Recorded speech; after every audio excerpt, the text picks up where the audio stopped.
A man in a protective suit walks through a world of ice and snow. As far as the eye can see, the ground is littered with stiff corpses. A strange blizzard claimed the lives of over half the world's population. And who could have imagined this was merely a mysterious race's first wave of attack against Earth? The surviving humans will face an even harsher challenge. Welcome to the 2025 release of the disaster thriller, The Eternauts. A few girls are on a small boat, vacationing at sea. Just as they raise their glasses to celebrate, the coastline behind them suddenly plunges into darkness. Then, a brilliant green light spills from the sky. The girls had never seen such a spectacle. As they stared in astonishment, a fierce wind suddenly swept across the sea. One of them runs to the cockpit to hoist a sail, only to find the electronic equipment has failed. Then, her two companions outside suddenly collapse. The girl trembles in fear. Looking through the window, a snowflake drifts down from the sky. On the streets of a city in Argentina, a large number of residents are blocking the road, protesting the power company for not having restored their electricity. This situation has lasted for 3 days. Everyone seems furious. The police are helpless against it. They can only tell oncoming traffic to turn around. Sitting in his car, Juan shakes his head with a wry smile. He was originally heading to a friend's party. Now he can only take a detour. Passing another intersection, he happens to see many fire trucks roaring by. This gives Juan a vague feeling that something is wrong. He learns after arriving at his friend's house that a city substation has caught fire. Crucially, there's also an asbestos factory nearby. This substance produces a deadly toxin when it burns. No wonder so many fire trucks were dispatched. Putting his doubts aside, Juan plays poker with his friends. The four at the table have been friends for 30 years. They know each other very well. Only the young man who joined midway seems a bit out of place. He looks around here and there, and even finds a gas mask treasured by the homeowner. Just as they were having fun, the lights overhead suddenly go out. I can't believe the power went out here too. However, stranger things were to follow. Everyone's cell phones turned off automatically. Loud bangs were heard from outside the house. Just then, the hostess runs downstairs. From the window, she saw the garage security guard fall over. The host was about to go out and check, but Juan sensed something was wrong. A large amount of particles floated outside the window. It felt like it was snowing, but it's clearly summer now. The homeowner suddenly remembers the earlier news. Could it be asbestos ash from the power station fire? Maybe the garage security guard collapsed from inhaling the asbestos. Now, no one dares to rush out to save him. Suddenly, a car spins out of control and crashes on the roadside. A sense of foreboding rises in everyone's hearts. They want to call their families to check on them, but unfortunately, all their phones are off. Even the landline is dead. Fortunately, the homeowner still has some sense left. He tells everyone to close all doors and windows. The toxic particles must not be allowed to drift in. Juan places his hand on the window. An icy cold feeling reaches his palm. It really is snowing outside. In all their lives, they had never encountered such a situation. Snowing in summer is one thing, but for the snowflakes to carry a deadly poison, the white-haired old man grows more and more panicked. He's very worried about his family's safety. So he finds a coat to put over his head, and ignoring everyone's pleas, walks straight out of the house. Everyone nervously watches through the window. The white-haired old man only takes a few steps before he collapses weakly to the ground. Having witnessed the power of the toxic snow firsthand, everyone completely loses their composure. It was a long time before they accepted the reality that a disaster had struck. The entire city is gradually covered in a coat of white snow. Without a doubt, those pedestrians walking on the street have all perished. Suddenly, a continuous knocking comes from the basement. The group goes down with an oil lamp to check. It turns out someone is outside the door, calling for help. The homeowner says this door leads directly to the garage. It's rarely used. He can't even find the key. After some discussion, they finally decide to pry the lock open and rescue them. The woman who comes in is a delivery person. Her bicycle had broken down earlier. She was going to fix it in the garage before leaving. But instead, she saw the garage security guard collapse in the toxic snow. After hearing this, an idea strikes Juan. He follows the wooden door outside. Passing through a small path, he reaches the parking lot. Juan's car is parked not far away. However, the car keys were left in the security office. There's a section in the middle where the roof is broken, and snowflakes are falling through. The homeowner advises him not to risk it. But Juan thinks of the delivery girl. She was wearing a hat and a raincoat. That means you're fine as long as the snow doesn't touch your skin. Juan is also worried about his family's safety, so he decides to risk it. With everyone's help, a truck is pushed to the door of the security office. Sitting in the driver's seat, Juan extends a metal ladder. He covers his head with a plastic bag and successfully enters the security office via the ladder. Juan retrieves both his own keys and his friends. Everyone lets out a sigh of relief. After all, with such a disaster, no one wants to impose on another's home. But when Juan inserts the key to start the ignition, he finds the car has no reaction at all. Now, they finally realize that the earlier power outage and the phones shutting down were not a coincidence. The city must have suffered a large-scale electromagnetic pulse attack, causing all electronic devices to fail. It seems the situation is even more serious than they imagined, because the only things that can generate such destructive power, besides a solar storm, are a nuclear bomb explosion. At this moment, the homeowner sees a light on in the house across the way. An old man is standing by the window. He's worried the man will open the window, so he tries his best to signal a warning. But this action only piques the other man's curiosity. The old man opens the window in confusion. Before long, his wife runs over to check. As a result, the couple instantly collapses in the swirling snowflakes. As the sky gradually brightens, Juan's expression grows darker, because his daughter has a habit of morning jogging. Thinking of this, Juan decides to go home immediately. His friends, of course, cannot let him go to his death. Seeing Juan's firm attitude, the homeowner prepares to make him a protective suit. Coincidentally, they have on hand a waterproof suit and a gas mask. Working together, they help him put on all the gear, making sure not a single patch of skin is exposed. Juan tests it. He can breathe freely in the mask, so he puts on his backpack and heads outside. Under everyone's expectant gazes, Juan takes a deep breath and steps onto the snow. Snowflakes drift down from the sky, but they don't seem to affect him at all. It seems this homemade protective suit is quite effective. However, the tragic state of the streets is beyond Juan's imagination. With almost every step, he sees another corpse. The entire city is like a giant graveyard. Juan feels a sudden pang of anxiety. God knows how many lives were lost in this disaster, because it appeared so suddenly. Anyone who was outdoors at the time didn't even have a chance to escape. The air temperature is getting lower and lower. Juan's body starts to feel unwell. He keeps feeling like someone is following him. He jogs a few steps to raise his body temperature. The low temperature hallucination finally disappears. Juan pulls out a map, preparing to take a shortcut to his daughter's place. He cuts through the station's waiting hall, and in the next moment, is walking on the train tracks. However, the scene before him sends a chill down Juan's spine. A train is stopped in the middle of the tracks. The area is surrounded by the bodies of passengers. Presumably, just as the train was about to enter the station, it was caught in the toxic snowfall. Gritting his teeth, Juan pushes forward. Suddenly, a sound comes from one of the train cars. Unexpectedly, there are many survivors hiding inside. Seeing Juan approach, they mistake him for a firefighter coming to their rescue. After all, they've been trapped here for 6 hours. Never mind food, even water, they haven't had a single drop.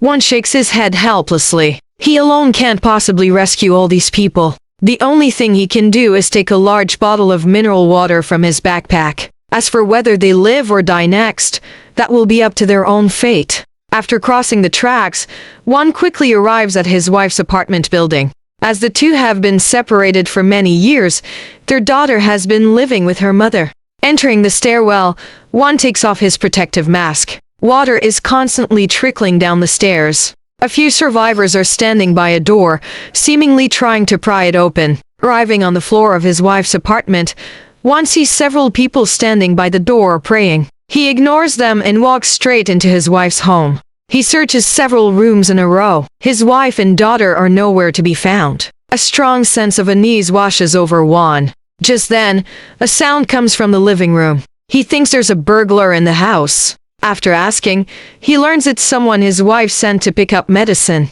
Juan's gaze freezes. The back of his hand brushed against the snow on his clothes. Just as he thinks he's about to die, his wife pushes past the others and comes forward.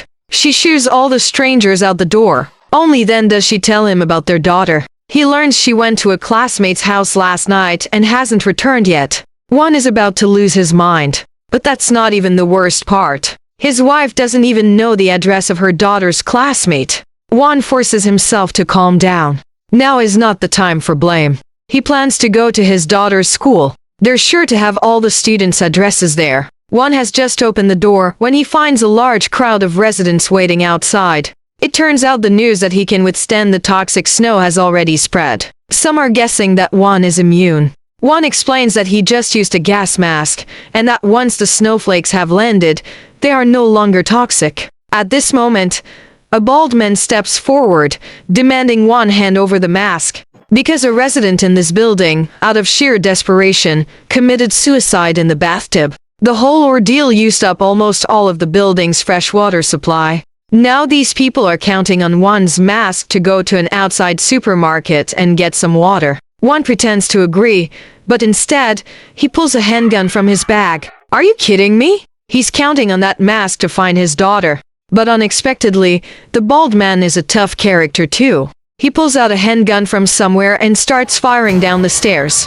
Juan has no choice but to return fire. However, neither of them is a very good shot. He takes his wife and hides in a resident's apartment. After blocking the door with a wardrobe, Juan tells his wife to find a waterproof outfit. He sees the cars below the balcony, and an idea immediately forms in his mind. Once his wife has the waterproof coat on, he puts the gas mask over her head. Only one of them can escape now. Juan tells his wife to go find their daughter first. Jumping from the window onto the car roof, his wife successfully escapes the apartment building. The bald man outside is still trying to get in. Juan fires a few shots from time to time, scaring them so much they don't dare raise their heads. But the bald man is a cunning one. He figures Juan is out of bullets, and immediately leads the others to force their way in. However, Juan is already prepared. He holds a plastic bag in his left hand, and raises a wooden stool with his right. Under everyone's astonished gazes, he violently smashes the balcony glass. The bald man and his group instantly scatter, and Juan, under the protection of the plastic bag, is not harmed by the toxic snow. He grabs his backpack and immediately jumps down.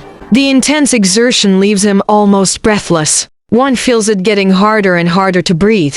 After just a few steps, he collapses limply onto the snow. In his daze, he seems to have gone to another place. When he wakes up again, Juan finds himself inside a car. Beside him sit several survivors wearing protective suits. When they take off their masks, it's his wife and all his friends. It was quite a coincidence.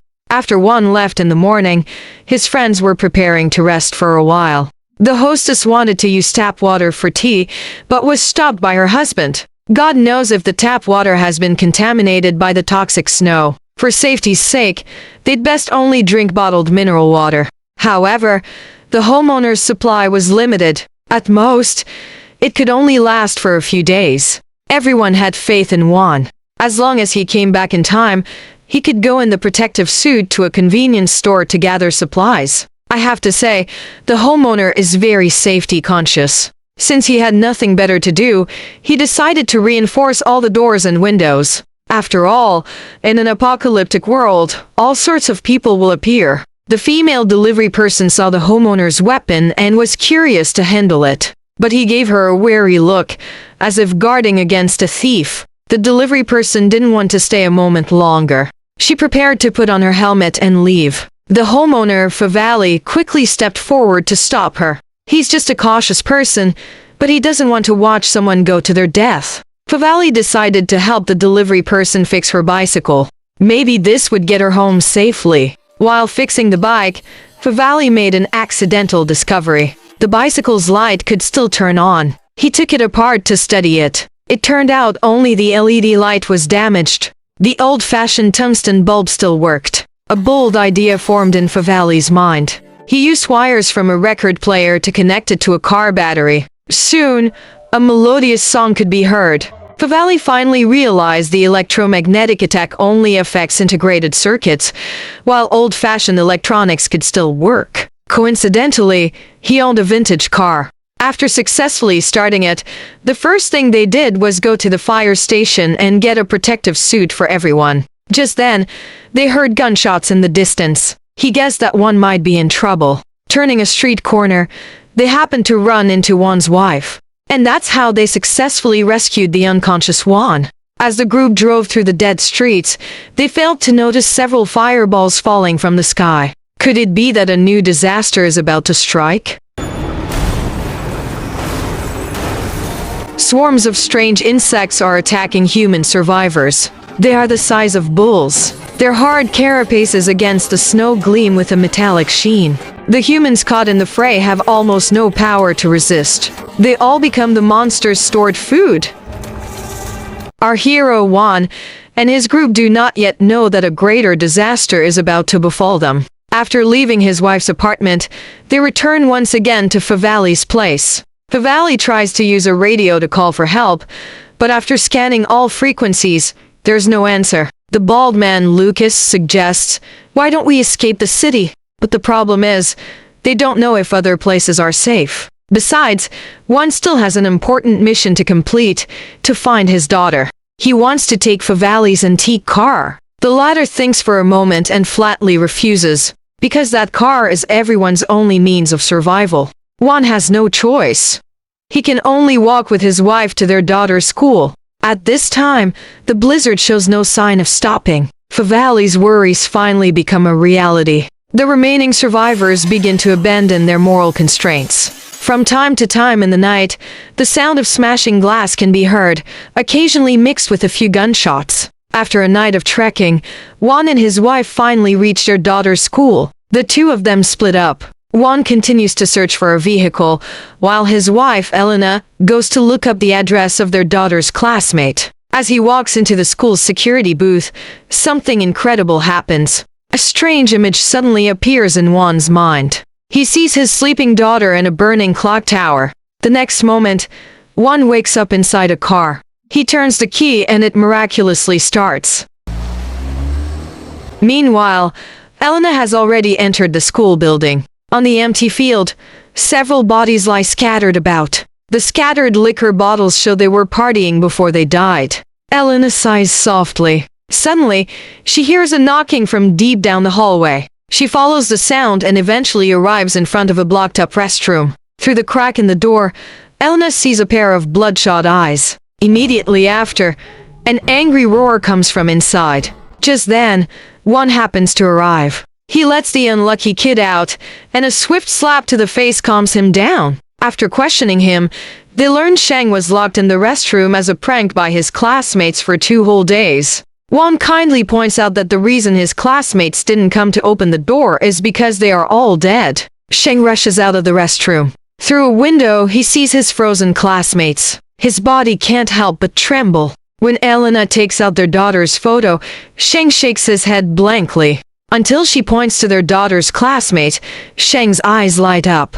"That's Sarah, my classmate from an extracurricular class." Hope is instantly kindled in Juan and his wife. They eagerly ask for Sarah's address. But Sheng suddenly makes a demand. He can take them to Sarah's house, but afterwards, they must take him home. Juan has no other choice. He has to agree to the request. Under Sheng's guidance, they soon arrive at Sarah's house. Juan and his wife put on their suits and get out of the car. There's no answer after knocking. He kicks the door open. The house is deathly silent. The two walk straight through the living room. In the backyard, they see several bodies sitting around a dining table. Juan's steps are heavy. He slowly lifts the head of one of the girls. Confirming it's not his daughter, he lets out a long sigh of relief. Suddenly, a cry of alarm comes from Sheng behind them. It turns out the dead are all his family and neighbors. Forcibly dragging Sheng back to the car, Juan is seething with anger. This kid was clearly lying. That wasn't Sarah's house. It was his own. But Elena isn't planning on abandoning Sheng. Imagine if our daughter met kind people. We wouldn't want her to be abandoned, right? Juan sighs and says no more. At this point, Sheng has a fever. Passing by a pharmacy, they decide to go in and find some fever medicine. After giving some to the unconscious Sheng, a frantic pounding comes from the pharmacy door. Through the glass, they see a pregnant woman asking for help.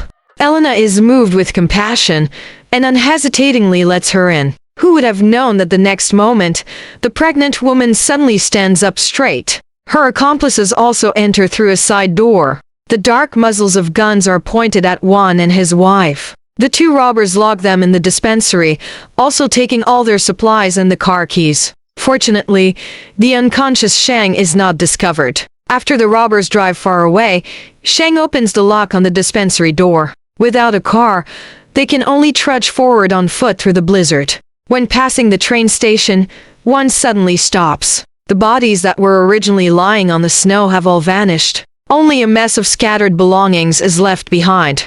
What's even more horrifying is that the wire fence on the perimeter has been torn open by something. One's mind is filled with questions. He follows the tracks to find yesterday's train. The survivors in the car, along with the bodies, have all disappeared. The red writing on the window proves that Juan wasn't mistaken. He can hardly imagine what happened here. The man feels an inexplicable chill down his spine, because the twisted seats and railings definitely weren't caused by human strength. Before long, the three of them return to Favali's place. Learning that his friend is preparing to leave, he can't help but ask curiously, "Aren't you going to wait for rescue here?" Favali immediately explains. He previously received a radio signal from Brazil. They were also hit by the toxic snow there. It's obvious this disaster has covered most countries. There's certainly no hope for rescue anytime soon. And what made Favali make up his mind was another reason.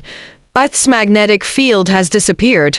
This snow disaster is clearly more serious than imagined. Favali has a property on an island in the middle of the sea. He decides to take everyone there to seek refuge, but Juan has no intention of going with them. No matter what, he has to find his daughter first. Night falls without them realizing. The couple who robbed Juan arrive at a gas station. The man gets out, cursing, to refuel. Suddenly, he hears a rustling sound from behind the gas tanks. He raises his flashlight to check. A terrifying dark figure flashes in the beam of light. The woman in the car hears the noise in the distance. She thinks it's a prank by her partner, but the next moment, the car is struck with immense force.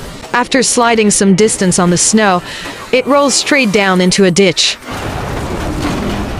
Early the next morning, Favali and his group are preparing supplies for the trip to the island. But one has already set off alone on the journey to find his daughter. He had previously found Sarah's home address in a directory. Whether his daughter is alive or dead, he has to go see for himself. Suddenly, a car drives up from behind. The driver is his good friend, Favali. He doesn't want the blizzard to betray their 38 years of friendship.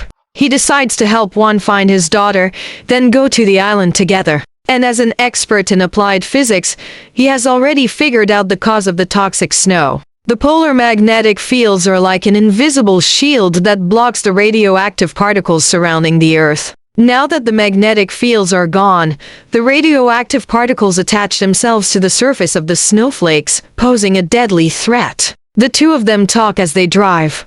Before long, the car stops.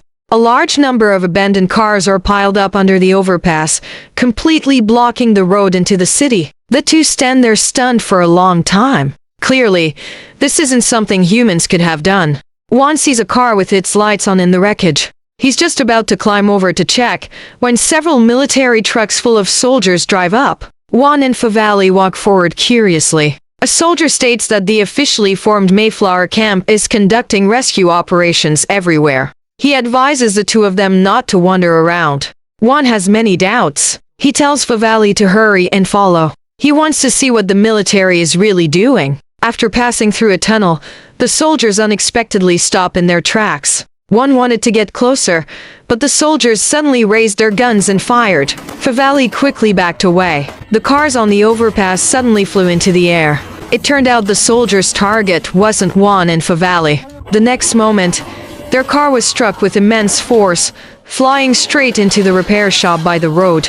And the giant insects finally revealed their terrifying fangs. Relying on their hard shells, they quickly rushed towards the soldiers, but they didn't kill them. Instead, they wrapped the soldiers in cocoons. Meanwhile, Juan and Favali quickly climbed to the roof of the repair shop. Their hearts were still pounding wildly. Even though Juan was mentally prepared, the monsters scared him into a cold sweat. When the sounds of fighting outside completely disappeared, Juan couldn't see a single living person. Not even a single corpse could be found. He casually picked up a standard-issue rifle. The two of them walked along the icy road. In the center of the town square, they saw several black spheres made of piled-up cocoons. Just then, a sound came from nearby. Juan hid around the corner of a building and saw a giant insect dragging a body into a hidden cave. The two of them gasped. Thinking they should flee the area quickly, Favali slipped and bumped into an oil drum. A rustling sound came from the cave.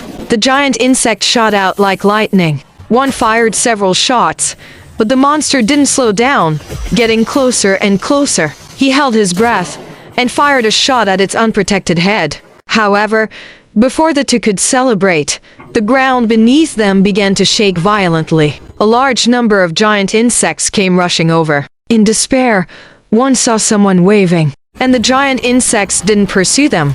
Instead, they began to fight over the monster's corpse. Juan and Favali ran for their lives, following footprints in the snow to a clock tower. The heavy iron door was shut tight. Just when they were trapped, a Molotov cocktail fell from the sky. The searing flames blocked the swarm's advance. Following the signal, Juan and Favali entered the clock tower through a side door. They climbed the spiral staircase and soon reached a hidden room at the top.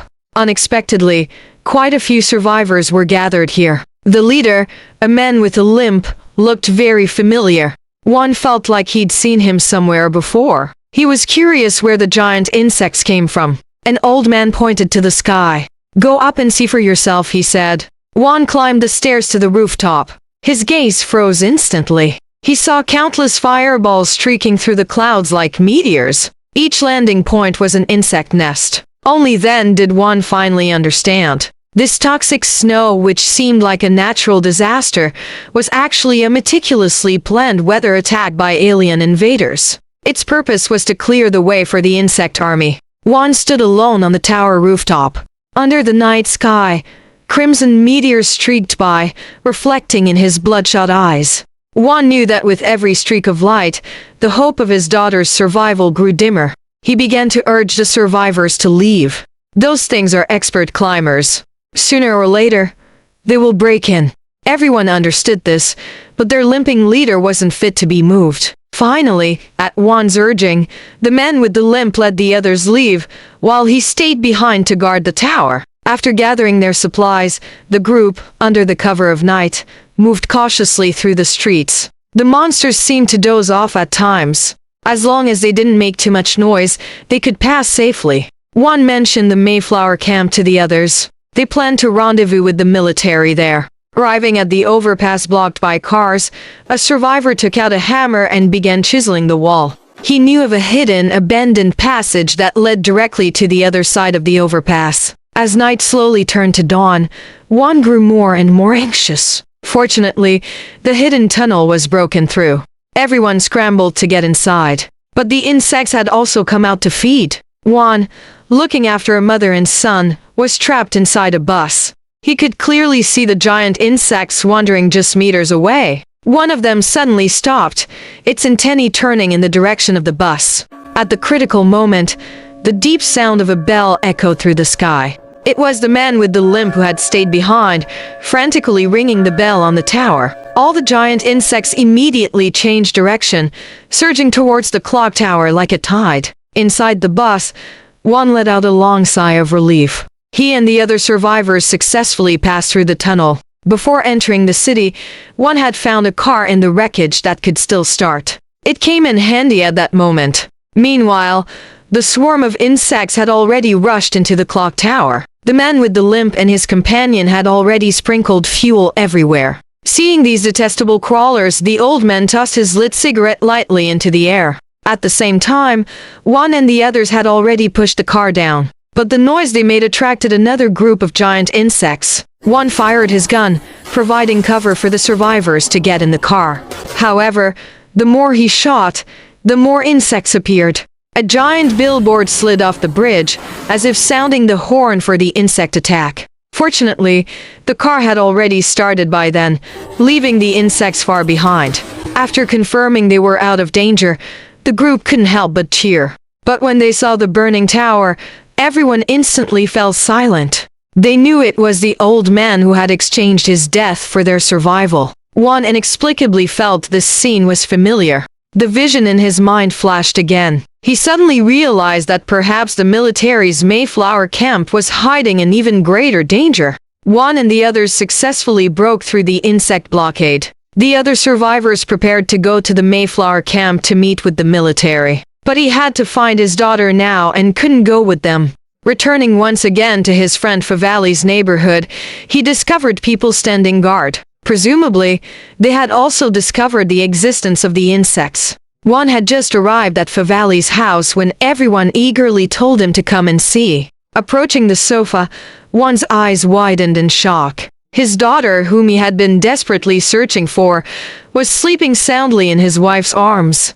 He tremblingly stroked his daughter's face and asked his wife how she found her. Tears glistened in Elena's eyes. It wasn't that she found their daughter, but that their daughter found her. Now that everyone was accounted for, Favali decided to take the group to the island at sea. But they only had one car. So many people certainly couldn't fit. Just as everyone was at a loss, a neighbor came over. He had originally come to recruit Favali to join the self-defense force. Most of the survivors on this street were prepared to resist the insects and defend their homes. But upon hearing that Favali intended to leave, the neighbor generously offered that he could provide an old RV. However, Favali would have to hand over his garage to serve as a temporary base for the resistance. Although Favali was reluctant, he knew that staying here was just waiting to die. In the end, he agreed to the deal. Early the next morning, Juan and the others packed their supplies and set off for the island in the two vehicles. The neighbors along the way all wished them well, unaware that they were about to face a catastrophe. Favali had planned the route in advance.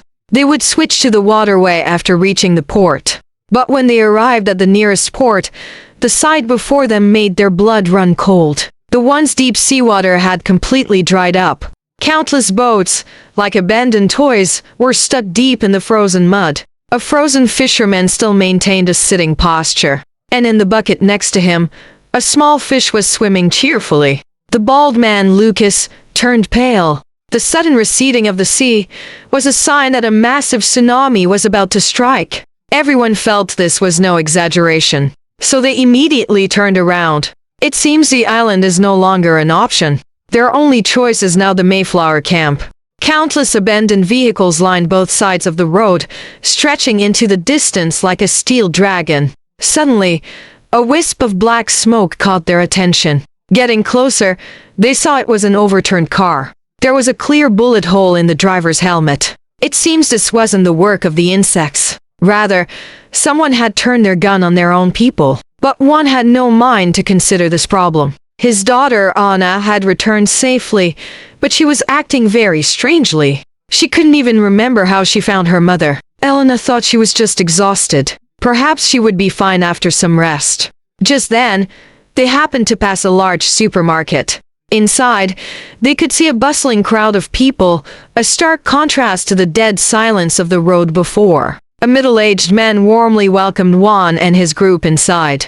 This was the largest survivor settlement nearby. The supplies stored in the warehouse were enough to sustain hundreds of people for weeks. After enjoying a long-awaited good meal, Juan tentatively mentioned the corpse they saw on the way. The expressions of some people at the table turned ugly. They had long heard that thugs had been active in the area recently. They guessed it might be escaped prisoners. After hearing this, Juan's heart sank. He felt something wasn't quite right. Meanwhile, the bald man, Lucas, was laughing and chatting with a group of young people. As the conversation got lively, he went to find a bottle of liquor to liven things up. After wandering through half the supermarket, Lucas finally found his favorite. Just as he was about to take a few sips, a noise suddenly came from the back of the supermarket. He couldn't help but frown. Early the next morning, a commotion woke Juan from his sleep.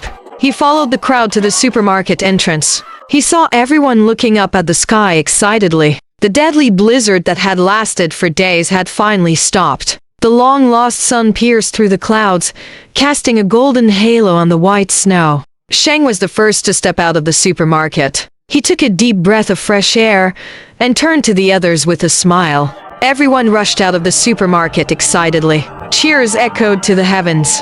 Only Favali cautiously took out his compass and discovered the magnetic poles had completely reversed. Clearly, this disaster was not over. Just then, Elena spoke up.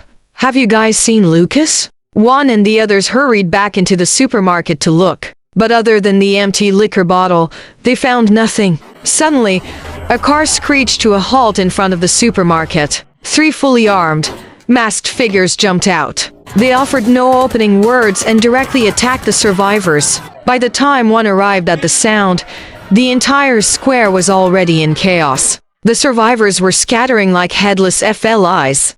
Elena tremblingly told Juan their daughter Anna had just been playing outside. Juan's heart skipped a beat. He realized these 3 madmen could very likely threaten his daughter's safety, so he instantly entered combat mode.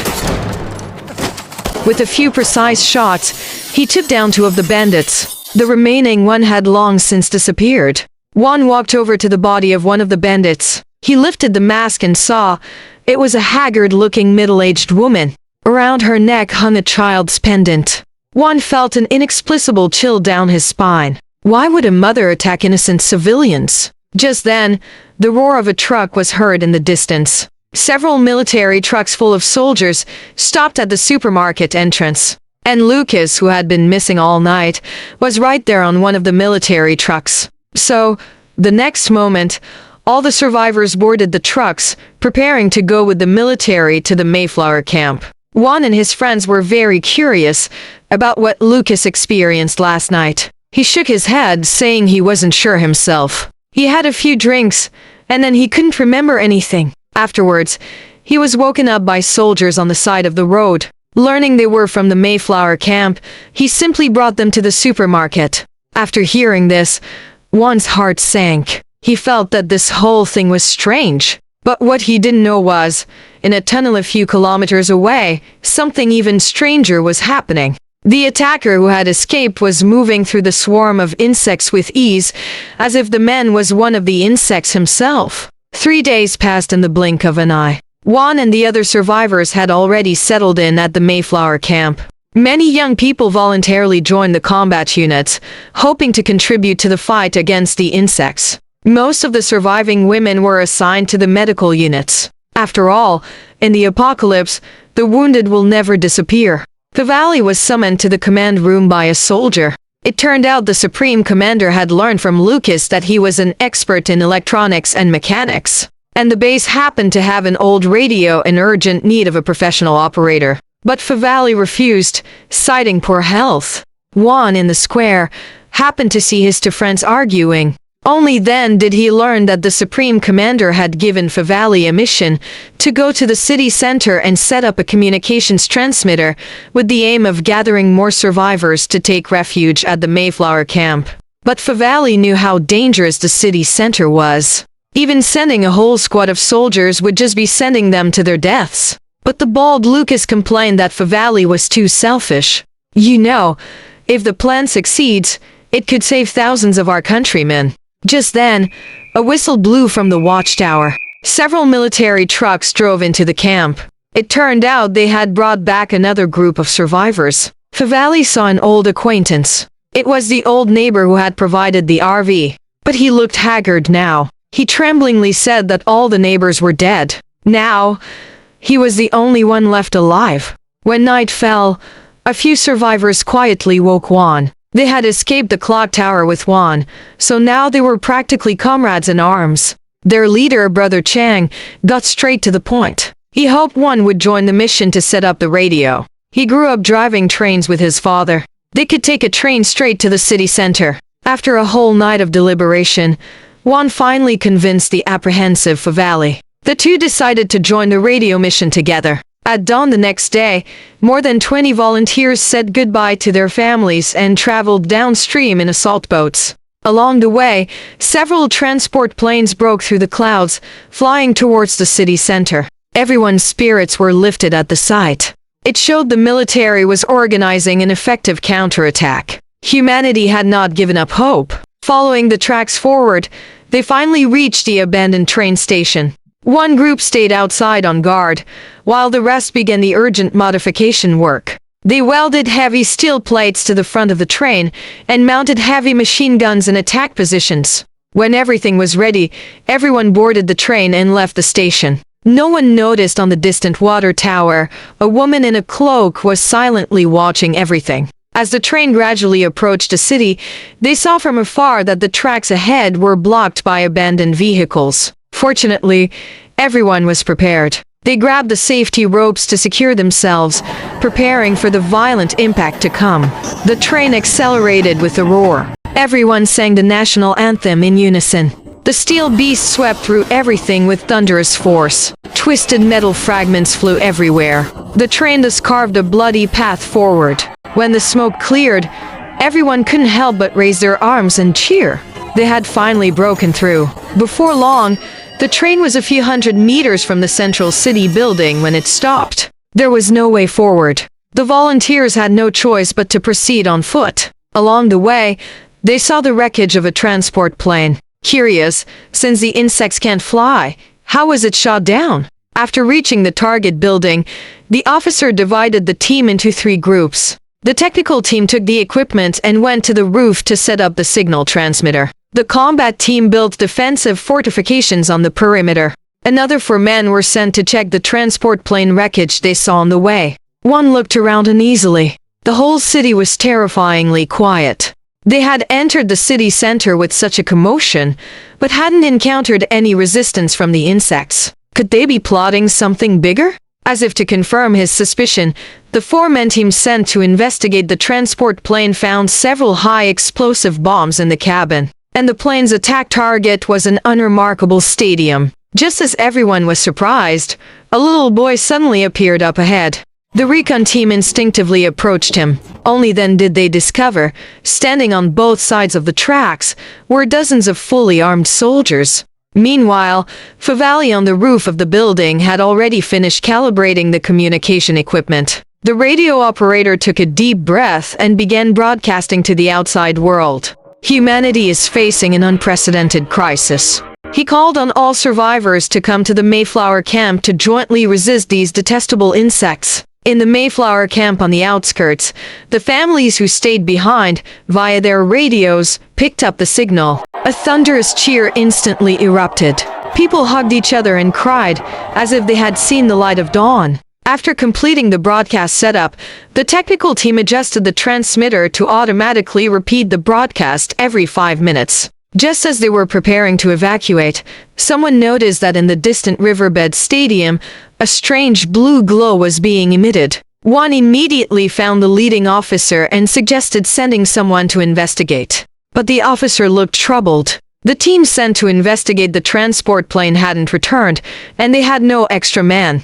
Late at night, Juan and a few friends sat around a small table playing cards. The bald man, Lucas, was acting very strange. This skilled veteran of the game was now getting even the most basic rules wrong. Just as everyone was wondering, Lucas suddenly erupted, viciously stabbing a companion in the abdomen with a small knife. Seeing him try to escape, Juan chased closely after him, finally cornering Lucas at the edge of the rooftop. At this moment, he was looking out at the distant, blue-glowing stadium. He suddenly said his mission was complete.